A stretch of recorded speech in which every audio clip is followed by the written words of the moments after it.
Hello and welcome, आपका स्वागत है फिर से एक और नई वीडियो में। इस वीडियो में हम पढ़ने वाले हैं क्लास 12 बिजनेस स्टडीज का चैप्टर 3 बिजनेस एनवायरनमेंट। देखो, बिजनेस को ना ऑपरेट करने के लिए बहुत सारी चीज़ों की ज़रूरत पड़ती है। जैसे कस्टमर की ज़रूरत पड़ती है, डेटर, क्रेडिटर, कहाँ से माल आएगा, कहाँ को माल जाएगा, कौन सा हमारे रोड की ट्रांसपोर्टेशन फैसिलिटी हमको यूज़ करनी पड़ेगी, हम कौन सा वेयर हाउस यूज़ करेंगे। ऐसी ऐसी बहुत सारी चीज़ों को हमें ध्यान में रख के बिजनेस करना पड़ता है। कस्टमर का टेस्ट क्या है, कस्टमर को चाहिए क्या, अगर हम वो चीज़ अपने बिजनेस के अंदर बनाएंगे, वो गुड्स और सर्विस प्रोवाइड करेंगे जो कि एक्चुअल में कस्टमर को चाहिए ही नहीं, तो उसका फायदा क्या होगा? कुछ भी फायदा नहीं होगा। तो हमें क्या करना है, हमें ये सारी चीजें देख के चलना पड़ता है। इन सारी चीजों को जब हम मिला देते हैं तो उसको हम क्या बोलते हैं? Business environment. बिजनेस एनवायरनमेंट का मतलब क्या हुआ? वो चीज जहां पर हम, वो जगह जहां पर हम अपनी बिजनेस को ऑपरेट करने वाले हैं, वो सारी चीजें ध्यान में रख के हम अपने बिजनेस को क्या करने वाले हैं? ऑपरेट करने वाले हैं। तो वो चीज़ें क्या होती है, वो सारी चीज़ें हम इस चैप्टर के अंदर पढ़ेंगे कि वो चीज़ें क्या होती है, हमें उनसे डील कैसे करना पड़ता है, बिजनेस एनवायरनमेंट के अंदर क्या-क्या चीज़ें आती हैं, वगैरह वगैरह। तो चलिए शुरू करते हैं अपने चैप्टर को।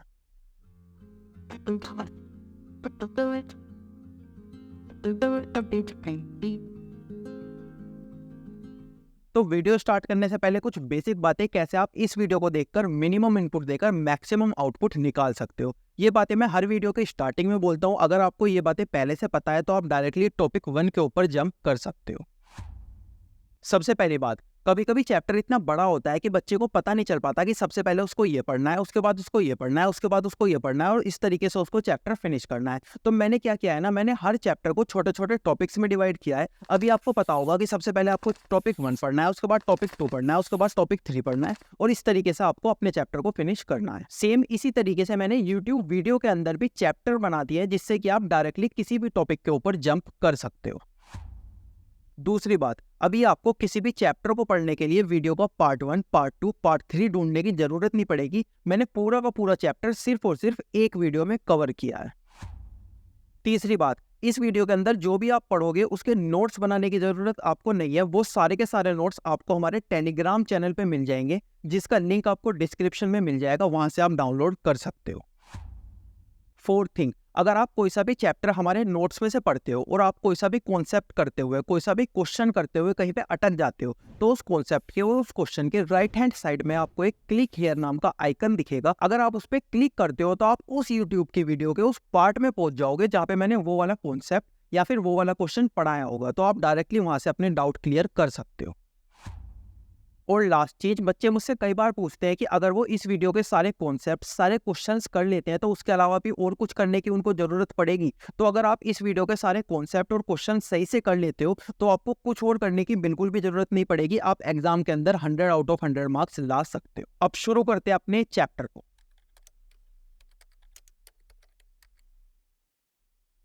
ओके, सो सबसे पहला टॉपिक हमारे पास आता है business environment, concept and importance. इसमें हम समझेंगे कि बिजनेस एनवायरनमेंट का मतलब क्या होता है। देखो, सपोज एक बिजनेस है,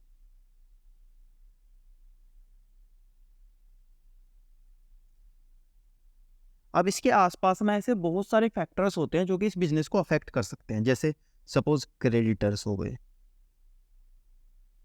सपोज कस्टमर्स हो गए, सपोज गवर्नमेंट हो गई। गवर्नमेंट कैसे अफेक्ट कर सकती है? गवर्नमेंट अलग अलग न्यू पॉलिसीज ला सकती है। सपोज टैक्स हो गया, टैक्स ज़्यादा हो सकता है, कम हो सकता है, कंपनी को अफेक्ट हो सकता है कि इसका प्रॉफिट कम होगा या ज़्यादा होगा। सपोज डेटर्स हो गए, सपोज बैंक्स हो गए, सपोज जियो पॉलिटिक्स हो गई। जियोपॉलिटिक्स कैसे कर सकती है? जैसे अभी आप देखोगे कि यूक्रेन और रशिया की वॉर चल रही थी, तो हमारी कुछ कंपनीज को फायदा हो रहा था और कुछ कंपनीज को फायदा नहीं हो रहा था। तो जियोपॉलिटिक्स भी क्या कर सकती है? अफेक्ट कर सकती है बहुत सारे बिजनेसेस को। उसके अलावा भी बहुत सारी चीजें हो गई। तो अब ये कितने भी फैक्टर है ना, ये सारे factor, creditor, customer, government, tax, debtor, bank, geopolitics या फिर और भी बहुत सारे फैक्टर्स जो होते हैं, जो ये बिजनेस को अफेक्ट करते हैं, इसको हम बोलते हैं बिजनेस एनवायरनमेंट। अब बिजनेस एनवायरनमेंट दो टाइप का हो सकता है। क्या?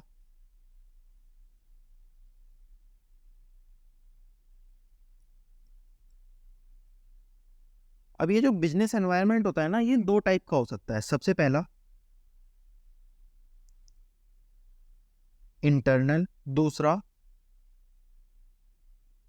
एक्सटर्नल। इंटरनल और एक्सटर्नल का मतलब क्या है? इंटरनल का मतलब जो कि कंपनी के कंट्रोल में है, जो भी चीजें कंपनी के कंट्रोल में है उसको हम इंटरनल बोलते हैं, और जो भी आउटसाइड द कंट्रोल है उसको हम बोलते हैं एक्सटर्नल। उसको क्या बोलते हैं? एक्सटर्नल। अगर कंपनी किसी फैक्टर को क्या कर पा रही है? कंट्रोल कर पा रही है, तो उसको हम क्या बोलेंगे? उसको हम बोलेंगे कि ये इंटरनल बिजनेस एनवायरनमेंट है। और किसी को कंट्रोल नहीं कर पा रही तो वो outside the control of business environment, यानी कि एक्सटर्नल बिजनेस एनवायरनमेंट है। अब ये जो बिजनेस एनवायरनमेंट है इसके एग्जांपल देख लेते हैं, जैसे एम्प्लॉइज। कंपनी के अंदर जो मैनेजमेंट है वो कैसा है? कंपनी की जो पॉलिसीज है वो कैसी है? तो ये सब क्या है? ये इंटरनल है, कंपनी इसको कंट्रोल कर सकती है। लेकिन आउटसाइड, जैसे अभी हमने बहुत सारे एग्जांपल देखे, गवर्नमेंट हो गई, या फिर टैक्स डिपार्टमेंट हो गया, डेटर्स हो गए, क्रेडिटर्स हो गए, ये सब क्या है? ये सब क्या है? ये सब outside the control of company है, यानी कि ये एक्सटर्नल एनवायरनमेंट के पार्ट है। अभी हम जिस बिजनेस एनवायरनमेंट के बारे में पढ़ेंगे ना, वो एक्सटर्नल एनवायरनमेंट होगा। इंटरनल से हमें मतलब नहीं है। इंटरनल से मतलब क्यों नहीं है? देखो, जो भी कंपनीज का इंटरनल है, यानी कि कंपनी के कंट्रोल में है। अभी जो भी चीजें कंपनी के कंट्रोल में है, अगर उसमें कुछ गलत होता है तो कंपनी खुद से सही कर सकती है। लेकिन अगर कोई एक्सटर्नल एनवायरनमेंट है, एक्सटर्नल बिजनेस एनवायरनमेंट है, उसके अंदर कुछ होता है, तो क्या कंपनी उसे खुद से ठीक कर सकती है? नहीं कर सकती। क्यों नहीं कर सकती? क्योंकि कंपनी के कंट्रोल में नहीं है ना वो वाली सारी चीजें। तो अब कंपनी को क्या करना पड़ेगा? कंपनी को उसे एक्सेप्ट करना पड़ेगा और उसके अकॉर्डिंगली एक्ट करना पड़ेगा। तो कैसे कंपनी एक्सटर्नल एनवायरनमेंट को अडॉप्ट करती है, उसके अकॉर्डिंगली एक्ट करती है, कैसे उसे एनालाइज करती है, वगैरह वगैरह, वो सब चीजें हम इस चैप्टर के अंदर सीखेंगे। सबसे पहले हमने क्या देखा कि जो बिजनेस होता है उसको बहुत सारे फैक्टर्स क्या कर सकते हैं? अफेक्ट कर सकते हैं। वो अलग अलग टाइप के फैक्टर्स हो सकते हैं। उसको हम क्या बोलते हैं? उसको हम बोलते हैं बिजनेस एनवायरनमेंट। अब ये जो बिजनेस एनवायरनमेंट होता है ये अलग अलग टाइप का हो सकता है। बिजनेस एनवायरनमेंट जैसे इंटरनल और एक्सटर्नल। इंटरनल यानी कि वो चीज़ें जो कि कंपनी के कंट्रोल में है, और एक्सटर्नल यानी कि वो चीज़ें जो कि कंपनी के कंट्रोल में नहीं है। उसके अगर हमने एग्जाम्पल देखे तो ये एम्प्लॉयज मैनेजमेंट या फिर पॉलिसीज, और उसका गवर्नमेंट टैक्स, डेटर या क्रेडिटर। अब हमें इस चैप्टर के अंदर क्या पढ़ना है? सिर्फ एक्सटर्नल एनवायरनमेंट के बारे में, जिसको कंपनी कंट्रोल नहीं कर सकती। क्यों? अगर कंपनी उसे कंट्रोल नहीं कर पाएगी तो कंपनी उसके साथ क्या करेगी? उसको अडॉप्ट करेगी, उसको एक्सेप्ट करेगी और उसके अकॉर्डिंगली एक्ट करेगी।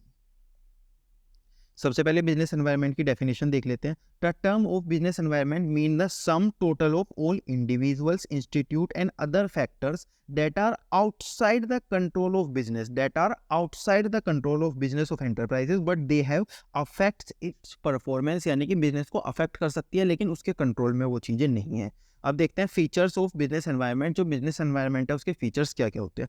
Totally off external forces. External forces अभी हमने देखा कि जो भी हम पढ़ेंगे वो किसके लिए पढ़ेंगे? एक्सटर्नल फोर्सेस के लिए। इंटरनल के लिए क्यों नहीं पढ़ रहे भाई? देखो, जो इंटरनल है वो तो कंपनी कंट्रोल कर सकती है ना। कंपनी को लगता है मेरी पॉलिसी खराब है, बदल दो। कंपनी को लगता है मेरा मैनेजमेंट खराब है, मैनेजमेंट अच्छा कर दो। लेकिन एक्सटर्नल को कंपनी कैसे कर पाएगी? वो नहीं कर पाएगी। तो एक्सटर्नल को हम क्या बोलते हैं? Business environment. बिजनेस एनवायरनमेंट किसके ऊपर होता है? एक्सटर्नल फैक्टर्स के ऊपर डिपेंड करता है।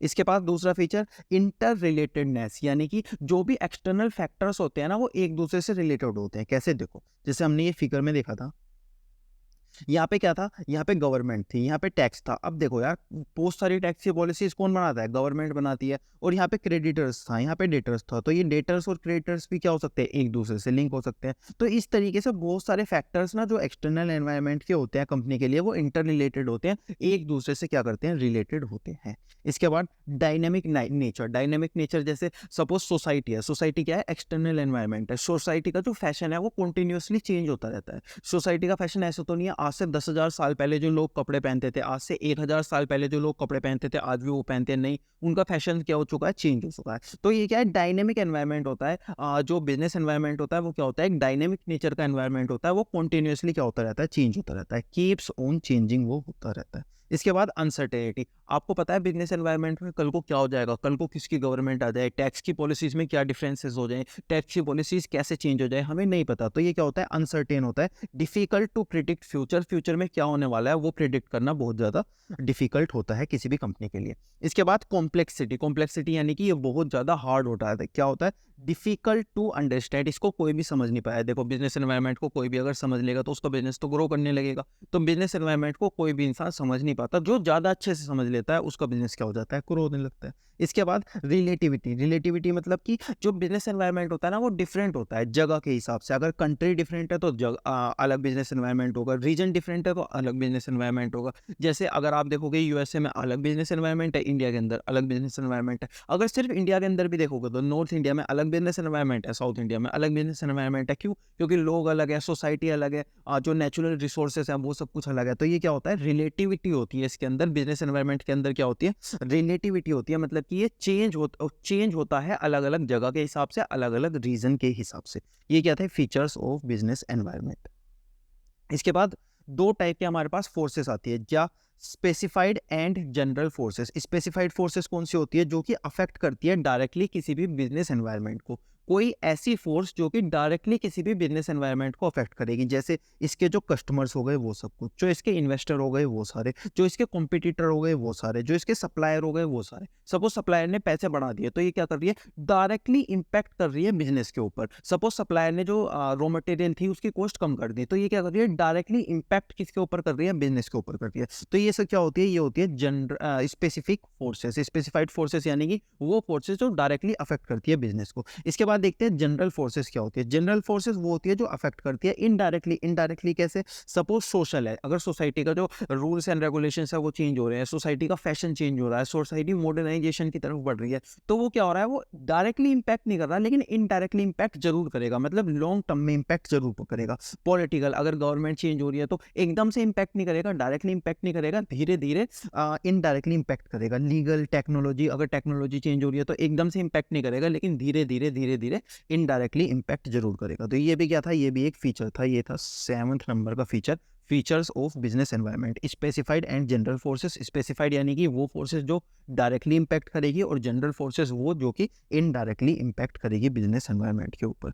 इसके बाद इंपॉर्टेंस ऑफ बिजनेस एनवायरनमेंट। क्यों हमें बिजनेस एनवायरनमेंट की जरूरत है, क्यों हमें बिजनेस एनवायरनमेंट की बिजनेस को चलाने में जरूरत होती है। सबसे पहला, enable the firm to identify the opportunity and getting the more advantage। कैसे, देखो सपोज यहाँ पे एक फर्म है ए और यहाँ पे एक फर्म है बी।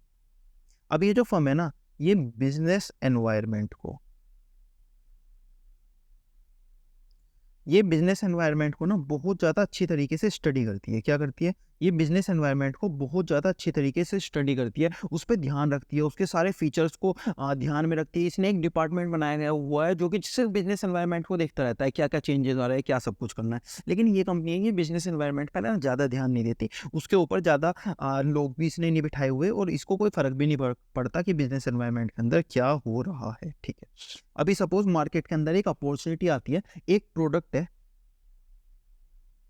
प्रोडक्ट ए, जिसकी डिमांड जो है ना मार्केट के अंदर जो है डिमांड बढ़ गई। तो अगर कोई भी कंपनी ये जो डिमांड बढ़ी है इस प्रोडक्ट की, इस प्रोडक्ट को बना के बेचने लगेगी ना, तो उसे अच्छा खासा प्रॉफिट हो जाएगा। क्या हो जाएगा, उसे अच्छा खासा प्रॉफिट हो जाएगा। अब देखो इस वाली सिचुएशन का, ये जो अपॉर्चुनिटी मिली है क्या करने की, प्रॉफिट कमाने की, इसका फायदा कौन सी फर्म उठा पाएगी, फर्म ए इसका फायदा उठा पाएगी, बी इसका फायदा उठा पाएगी। ऑफकोर्स ए इसका फायदा उठा पाएगी। ए क्यों उठा पाएगी, क्योंकि ए को पता है ना बिजनेस एनवायरनमेंट में क्या हो रहा है, बी को तो शायद पता भी नहीं होगा कि बिजनेस के अंदर ऐसी अपॉर्चुनिटी आई है। तो अपॉर्चुनिटी का फायदा कौन उठा सकता है, वो वाली फर्म उठा सकती है अपॉर्चुनिटी का फायदा, वो वाली ऑर्गेनाइजेशन उठा सकती है अपॉर्चुनिटी का फायदा जो कि बिजनेस एनवायरनमेंट के ऊपर रेगुलरली स्टडी कर रही है, उस पर नजर बनाई हुई है कि ये अपॉर्चुनिटी आएगी तुरंत मैं लपक लूंगा, ये अपॉर्चुनिटी आएगी तुरंत मैं लपक लूंगा। तो यहाँ पे क्या है, ये फर्म यानी कि जो बिजनेस एनवायरनमेंट को अच्छे से स्टडी कर रही है वो इस अपॉर्चुनिटी का फायदा उठा पाएगी। अब सपोज 1 साल हो जाता है, क्या हो जाता है, 1 ईयर बीत जाता है। अब बी को होश आता है कि यार मैं भी चलो उस वाली अपॉर्चुनिटी का फायदा उठाता हूँ,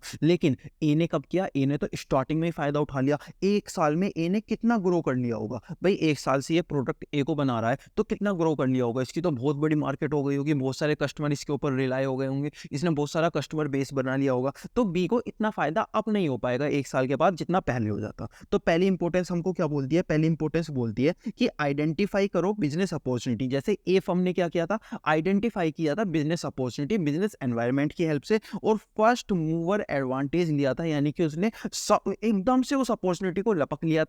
जैसे कि बी ने क्या किया, 1 साल बाद लपका, तो उसके बाद क्या हुआ, उसको इतना फायदा नहीं हो पाएगा जितना कि ए को हो जाता है। उसने क्या किया, फर्स्ट मूवर एडवांटेज लिया, यानी कि सबसे पहले उस अपॉर्चुनिटी के ऊपर क्या किया, काम करना स्टार्ट किया। ये थी पहली इंपॉर्टेंस। इसके बाद help the firm to identify threats. अब देखो, जो कंपनी होती है ना, उसके ऊपर बहुत सारे थ्रेट आते रहते हैं, बहुत सारी दिक्कतें आती रहती है। हो सकता है कंपनी उसकी वजह से बंद हो जाए, हो सकता है कंपनी को लॉस हो जाए, हो सकता है कंपनी मार्केट के हिसाब से काम ना दे पाए, प्रोडक्ट को इनोवेशन ना कर पाए प्रोडक्ट के अंदर। तो ये बहुत सारी दिक्कतें होती रहती है। ये भी कौन सोल्व कर देता है? Business environment. अगर कोई फर्म है, वो बिजनेस एनवायरनमेंट को अच्छे से स्टडी करती रहती है, रोज स्टडी करती रहती है, अच्छे डिपार्टमेंट उसने बनाए हुए हैं, बहुत सारे लोग हैं उसके अंदर जो कि बिजनेस एनवायरनमेंट को स्टडी करते रहते हैं। तो वो क्या करेंगे, वो आइडेंटिफाई कर लेंगे, अरे ये दिक्कत आने वाली है, चलो इसके लिए प्रिपेयर हो जाओ, अरे ये दिक्कत आने वाली है, चलो इसके लिए प्रिपेयर हो जाओ। तो कंपनी क्या हो सकती है, प्रिपेयर हो सकती है पहले से ही, क्या, थ्रेट के लिए। यानी कि थ्रेट को आइडेंटिफाई किसकी हेल्प से करेंगे, वो बिजनेस एनवायरनमेंट की हेल्प से, कि बिजनेस एनवायरनमेंट में अच्छा ये वाला थ्रेट हमारे ऊपर आ सकता है, अरे ये वाला थ्रेट हमारे ऊपर आ सकता है। तो वो क्या करेंगे, आइडेंटिफाई कर सकते हैं बिजनेस थ्रेट्स।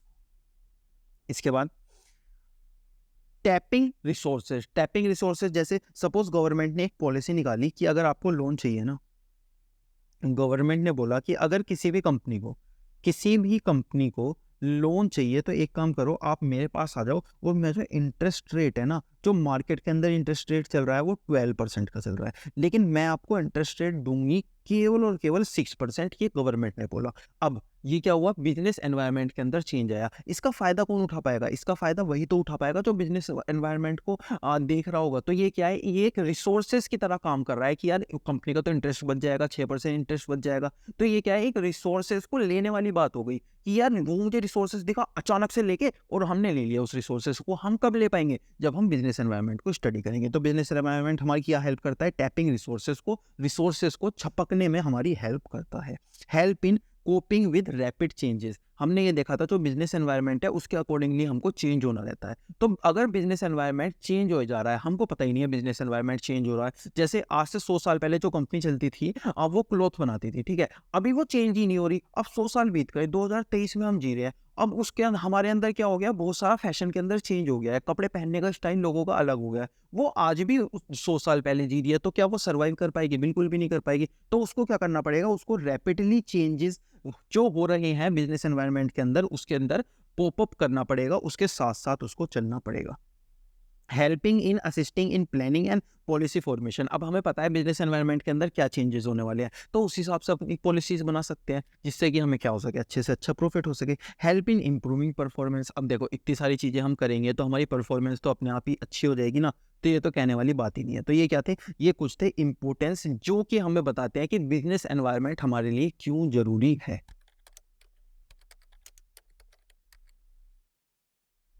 अभी हमारे पास आता है topic 2, dimensions of business environment. Business environment कितने कितने टाइप्स का हो सकता है, बिजनेस एनवायरनमेंट कितने कितने टाइप्स का हो सकता है। सबसे पहला टाइप क्या हो सकता है, सोशल एनवायरनमेंट। सोशल एनवायरनमेंट यानी कि जो भी सोसाइटी के रिलेटेड होगा उसको हम क्या बोलेंगे, सोशल एनवायरनमेंट। जैसे हमारे जो कस्टमर्स है वो क्या है, सोसाइटी का हिस्सा। जो हमारे ट्रेडिशंस है, जो हमारे हिंदी में क्या बोलते हैं, जो हमारे रीति रिवाज है, वो क्या है, सोसाइटी का हिस्सा है। सोशल एक्सपेक्टेशन, जो सोशल एक्सपेक्टेशन है, हमारे माँ बाप को हमसे एक्सपेक्टेशन होती है, या फिर और भी हमें भी लोगों से एक्सपेक्टेशन होती है, वो भी क्या है, सोसाइटी का हिस्सा है। लिटरेसी रेट, यानी कि लोग कितने पढ़े लिखे हैं, लोग कितना पढ़ाई पे ध्यान दे रहे हैं, क्या लिटरेसी रेट कम है या ज़्यादा है, वो किनकी क्या है, सोसाइटी का हिस्सा है। तो ये क्या होता है, ये सब होते हैं सोशल एनवायरनमेंट के पार्ट। इसके बाद इकोनॉमिकल एनवायरनमेंट, यानी कि पैसे से रिलेटेड, जैसे इन्फ्लेशन रेट, इन्फ्लेशन यानी कि कितनी महंगाई है सोसाइटी के अंदर। उसके बाद इंटरेस्ट रेट, अगर हम लोन लेने जाते हैं तो हमें कितना इंटरेस्ट पे लोन मिलेगा, अगर हम लोन देने चाहते हैं तो हमें कितने इंटरेस्ट पे लोन दिया जाएगा, ये भी क्या है, इकोनॉमिक एनवायरनमेंट का बात। स्टॉक मार्केट कैसी चल रही है, ये भी क्या है, इकोनॉमिक एनवायरनमेंट का पार्ट। इसके बाद टेक्निकल एनवायरनमेंट, टेक्नोलॉजिकल एनवायरनमेंट, यानी कि टेक्नोलॉजी कैसी चल रही है। आज से 100 साल पहले टेक्नोलॉजी अलग थी, आज अलग है। इवन आज से 10 साल पहले भी टेक्नोलॉजी अलग थी, आज भी अलग है। इतनी जल्दी जल्दी मार्केट चेंज हो रहा है कि हमें टेक्नोलॉजी के साथ चलना पड़ता है। तो इसको हम क्या बोलते हैं, technological environment. Method of production, किस मेथड से हम प्रोडक्शन करते हैं, मशीन से करते हैं, लेबर से करते हैं, या फिर टेक्निक ऑफ प्रोडक्शन, हम कैसे प्रोडक्शन करते हैं, हम लोगों से काम करवाते हैं हम, या फिर हम उन लोगों को मशीन के ऊपर बिठाते हैं और मशीन से वो काम करते हैं। किस टाइप से हम टेक्नोलॉजी यूज़ करते हैं अपने प्रोडक्ट को बनाने में, उसको हम क्या बोलते हैं, टेक्नोलॉजिकल एनवायरनमेंट। इसके बाद पॉलिटिकल एनवायरनमेंट, यानी कि कौन सी गवर्नमेंट चल रही है, गवर्नमेंट की कौन सी पार्टी चल रही है, वो पार्टी किस तरीके से सोचती है। जैसे अगर मैं आपका एग्जाम्पल दूं, 2014 से पहले अलग अलग पार्टीज थी इंडिया के अंदर, वो क्या करती थी, वो मिक्स्ड इकोनॉमी चलाती थी, लेकिन यानी कि वो प्राइवेट लोगों को इतना ज़्यादा महत्व नहीं देती थी। लेकिन 2014 के बाद बीजेपी ने क्या किया, प्राइवेटाइजेशन किया, यानी कि प्राइवेट लोगों को महत्व देना स्टार्ट किया। तो वो क्या थी, वो एक पॉलिटिकल एनवायरनमेंट के अंदर चेंज आया था। जैसे रूलिंग पार्टी कौन सी पार्टी है, उस गवर्नमेंट की आइडियोलॉजी क्या है, गवर्नमेंट किस तरीके से सोचती है, उसके वैल्यूज़ क्या है, उसकी रूलिंग पार्टी की प्रैक्टिसेस क्या है, किस तरीके से वो काम करते हैं, ये सब क्या है, पॉलिटिकल एनवायरनमेंट का हिस्सा है। इसके बाद लीगल एनवायरनमेंट, यानी कि क्या रूल्स एंड रेगुलेशंस आ रहे हैं, लीगली क्या चेंजेस हो रहा है, जैसे लेजिस्लेचर, बाय गवर्नमेंट या एडमिनिस्ट्रेशन ऑर्डर या फिर कोर्ट जजमेंट वगैरह किस टाइप से चल रही है, उसको हम क्या बोलते हैं, लीगल एनवायरनमेंट बोलते हैं। अब लास्ट में एक छोटा सा टॉपिक हमारे पास आता है, डीमोनेटाइजेशन। डीमोनेटाइजेशन का मतलब क्या होता है, देखो हमारे पास ना ओल्ड करेंसी होती है, ठीक है, उसके बाद हम इस करेंसी को ना न्यू करेंसी से रिप्लेस करना चाहते हैं। क्या करना चाहते हैं, न्यू करेंसी से रिप्लेस करना चाहते हैं। जो ये ओल्ड करेंसी है, इसको न्यू करेंसी से रिप्लेस करना चाहते हैं, उसको हम क्या बोलते हैं, डीमोनेटाइजेशन। उसको हम क्या बोलते हैं, डीमोनेटाइजेशन। ओल्ड करेंसी यानी कि जो भी हमारी कैश के अंदर हमारे पास करेंसी है, जैसे अगर हम एग्जांपल ले तो 500 हज़ार के नोट बंद हो गए थे, उसके बाद 500 और 2000 के नोट चल गए। 500 और जो 1000 के नोट थे, उसके बदले में हमने न्यू करेंसी को किससे रिप्लेस किया, न्यू 500 के नोट और 2000 के नोट। उसके बाद हमने एक और चीज़ एग्जांपल में देखी, जो हमारे 2000 के नोट थे वो भी बंद हो गए, और उसकी जगह हमने किसी भी चीज़ को रिप्लेस नहीं किया, यानी कि 2000 के नोट सिर्फ बंद हो गए। तो ये भी क्या था, एक डीमोनेटाइजेशन का एग्जाम्पल था। एग्जाम्पल 1 और एग्जाम्पल। तो डिमोनेटाइजेशन का मतलब क्या है, stripping a currency unit of its status as legal tender occurs whenever changes of national currency current form of money replace with new notes and coin। जो current form है money की, वो किससे रिप्लेस होती है, न्यू कॉइन से, new notes से। अब हम करते क्यों है, इसके फीचर्स क्या है, डिमोनेटाइजेशन हमें करना क्यों पड़ा। सबसे पहला फीचर क्या है, एडमिनिस्ट्रेशन, टैक्स एडमिनिस्ट्रेशन मेजर्स, यानी कि टैक्स में जितनी भी चोरी वगैरह होती थी ना, अब होनी बंद हो गई। क्यों, क्योंकि लोगों के पास जो भी एक्सेस कैश रखा हुआ था, वो सारा का सारा बेकार हो गया। भाई ओल्ड करेंसी आप जो न्यू करेंसी के साथ रिप्लेस कर रहे हो, ऐसा थोड़ी ना है कोई भी इंसान आके करा लेगा। अगर किसी का ब्लैक का जो पैसा है उसके पास रखा हुआ है, वो थोड़ी ना करा पाएगा नए नोट से, तो उसका क्या हो गया, पैसा बेकार हो गया। अब वो क्या करेगा, अब जब वो नए सिरे से स्टार्ट करेगा ना, तो वो स्टार्टिंग से टैक्स भरना स्टार्ट कर देगा। क्यों, जिससे कि अगली बार ऐसा हो तो उसे कोई भी दिक्कत ना आए। उसके बाद इम्प्रूव टैक्स कंप्लाइंसेस। अब देखो कई लोग ना टैक्स कंप्लाइंसेस स्टार्ट ही नहीं करते थे, वो अपनी कंपनी को रजिस्टर नहीं कराते थे, जो वो बिजनेस करते थे उसमें वो टैक्स नहीं देते थे। अब वो देना स्टार्ट कर देंगे। क्यों, अगर वो केवल और केवल कैश में डील करते रहेंगे तो दोबारा से बंद हो गया तो फिर क्या होगा उनके साथ, फिर दोबारा से दिक्कत आ जाएगी। तो वो क्या करेंगे, टैक्स को कंप्लाइंस करना स्टार्ट करेंगे, जो भी टैक्स की रूल एंड रेगुलेशन है उसको कंप्लाइंस करना स्टार्ट कर देंगे। Generalising saving. अब देखो लोग क्या करते थे ना, इंडिया में डिमोनेटाइजेशन से पहले बहुत ज्यादा लोग सेविंग करते थे। सेविंग मतलब कि लोग अपने पास पैसा बचा के रखते थे, उसे मार्केट में ले जाते थे, जिसकी वजह से हमारी जीडीपी क्या नहीं होती थी, ज्यादा ग्रो नहीं हो पाती थी। अब क्या हुआ, जब सारे के सारे पैसे चले गए तो लोगों को समझ आया कि हम इन्वेस्टमेंट, आप देखो कि इन्वेस्टमेंट का इतना ज्यादा मूव आया, ये सारी ऐप आने लगी, कुबेर बाजार या फिर ये स्टॉक वगैरह की जो भी ऐप आती है, वो सब कब आने लगी, डिमोनेटाइजेशन के बाद आने लगी। तो ये क्या हुआ, ये सेविंग को बाहर लाने का, जीडीपी को ग्रो कराने का भी एक तरीका है, क्या, डिमोनेटाइजेशन। इसके पास कैश लाइट इकोनॉमी, जिसके अंदर कैश कम हो, ऐसी इकोनॉमी भी हम बना सकते हैं। किसकी वजह से, डिमोनेटाइजेशन की वजह से। आप देखो डिमोनेटाइजेशन की वजह से हमारी इकोनॉमी के अंदर क्या हुआ, पेटीएम, फोन पे, गूगल पे और कितनी सारी ऐप आ गई, यूपीआई आ गया, जिसकी वजह से लोग क्या करते हैं, अब डिजिटल पेमेंट एक्सेप्ट करते हैं as compare to cash item. कितनी होती है, कैश आइटम कम होती है, और जो डिजिटल पेमेंट होती है वो क्या होती है, ज्यादा होती है। तो ये सारी चीजें क्या है, ये सारी चीजें हमारी हेल्प हो जाती है अगर हम डिमोनेटाइजेशन किसी भी इकोनॉमी के अंदर लाते हैं।